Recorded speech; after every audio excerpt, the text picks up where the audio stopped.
Alangulam Aladi Aruna liberal கலை மற்றும் அறிவியல் கல்லூரியில் பல்துறை தொழில்நுட்பம் விஷன் 2025 கருத்தரங்கம்.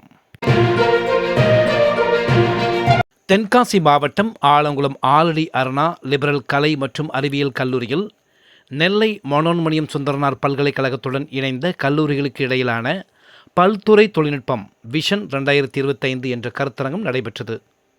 இவ்விழாவிற்கு கல்லூரி செயலர் டாக்டர் பூங்கோதை ஆலடி அருணா தலைமை தாங்கினார். ஆலடி அருணா கல்விக் குழுமம் ட்ரஸ்டி காவியா பாலாஜி முன்னிலை வகித்தார். கல்லூரி முதல்வர் அபுஹனிபா மீரான் வரவேற்றார். ஐசிடி அகாடமி ஆஃப் தமிழ்நாடு தலைமை நிர்வாக அதிகாரி ஸ்ரீகாந்த் சிறப்பு விருந்தினராக கலந்து கொண்டு குத்துவிளக்கு ஏற்றி வைத்து மாணவர்களுக்கு வேலைவாய்ப்பு மற்றும் திறன் மேம்பாட்டு திட்டம் குறித்து சிறப்புரையாற்றினார். இதில் பல்வேறு கல்லூரிகளைச் சேர்ந்த மாணவ மாணவிகள் பங்கேற்றனர். மாணவ மாணவிகளுக்கு திறன் மேம்பாட்டு போட்டிகள் நடைபெற்றது.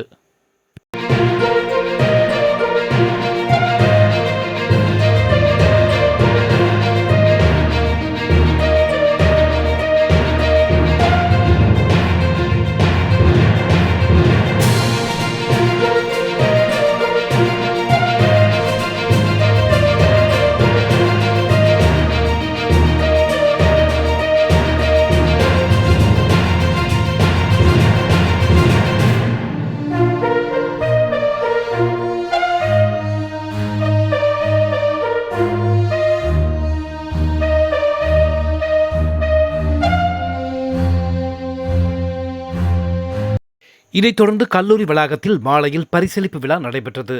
தேசிய தகவல் மையத்தின் முதுநிலை இயக்குனர் ஆறுமுக நயினார் சிறப்பு அழைப்பாளராக கலந்து கொண்டு பல்வேறு போட்டிகளில் வெற்றி பெற்ற மாணவ மாணவிகளுக்கு பரிசு வழங்கி பாராட்டினார். கல்லூரி கணினி அறிவியல் துறை தலைவர் ஷாஜூன் நிஷா நன்றி கூறினார்.